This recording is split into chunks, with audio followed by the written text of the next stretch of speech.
Hi, my name's Mark. I'm one of the pastors here at Trillium. I had a strange event happen to me this week. On Friday, I'm coming to work. I come up to Eagle and King in Cambridge. I'm making a left onto King to go to the church to work. And it was a beautiful day, and in this middle of the sunny day, this older gentleman, maybe about 70, East Asian, walks through the crosswalk. And my heart bursts for him. Now, I've never seen this guy before. I don't know what's about him. I can't make sense of why it burst for him, but all of a sudden my heart bursts for him, and I'm sitting there watching him. And I have this deep concern and compassion, even love for him. I don't know him. And I'm kind of stunned for a moment to try to make sense of this all. Have you ever had something like that happen to you, where all of a sudden you see somebody, or you're just in a certain circumstance, you look across, and you just have this heartburst for that person? It's not that you want anything from them, it's not that you're attracted to them, it's that you have this deep compassion and concern for them. That's really how we're supposed to live life. I mean, that's the example of Jesus. I believe that Jesus had these heartbursts for people. And in fact, our miracle making, the miracle making that Jesus gave evidence to in life, occurs through the heartbursts of his heart. Something gets extended through him. And miracle making comes in and surrounded in love. And we're taught here at Trillium that miracles are great and they're an important part of the life of following Jesus. I really take to home what John Wimber is talking about when he says, do the stuff of Jesus. And if we follow him, we're meant to do all the stuff of Jesus.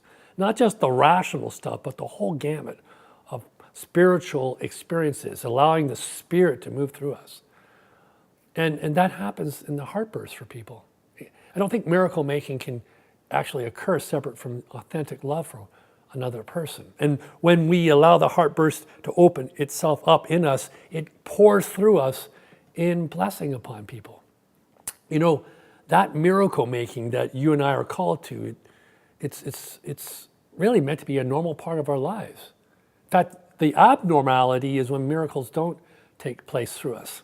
And I'm not talking always about the big highfalutin miracles like Jesus walking on water or the multiplication of 5 loaves to feed thousands, or even some of the great healings. I'm talking about sometimes the little things too, the little ways that we bring miracle to life, the kinds of reconciliations and forgiveness, the chance for new life for people.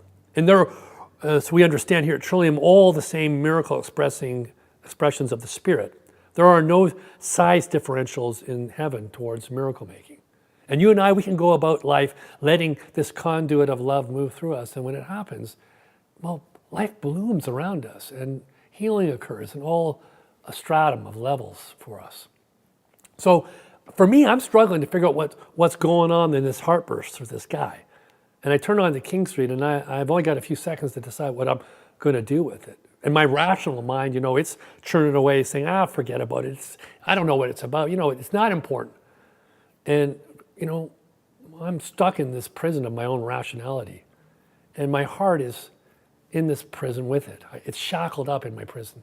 And I want to break free, and I can feel this other side of myself, this other voice saying, no, don't let this miracle moment get lost. And I end up taking a right-hand turn immediately and coming back around to King and Eagle again. And I can see the guy. He's going towards the speed bridge on King Street. He's heading towards Riverside Park, and I'm going to follow there and hopefully wait for him. So I turn on and I go down and I enter Riverside Park and park right at the front area. And I get out of my car and I just wait for him. And I'm trying to be nonchalant about it because, you don't want to freak people out. You can't go up to somebody and say, I just had a heartburst for you from God, and God is telling me to reach out to you, because that's going to freak people out. So I just kind of nonchalant waiting for him.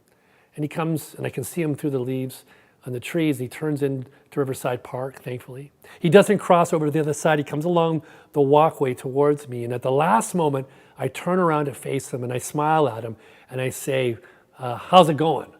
And he nods at me and he goes, lovely weather we're having, isn't it? And I say, yeah, it's gorgeous weather. And then he just walks by me and I don't know what to do. I don't know what to do in the moment. Jesus invites us to put ourselves in these reckless places of love and learn how to be ambassadors of kingdom. And I, in that moment, couldn't do any more than I did. He walked on down quite a ways, turned and went down to the river, and he disappeared. I don't chastise myself because I don't know how to bring about miracle making any more than I did in the moment, but I have figured out strategies of what I'm going to do the next time my heart bursts for someone. And I pray that you'll begin to think about how the heart burst, when it comes to you, will get expressed in your life. That you'll find a way to let people know that there is a goodness pouring out to them through you that is part of the whole essence of life. You, me, when we bring about the heartburst of life, when that Christ light is woken up in us, something changes in the world. That's amazing.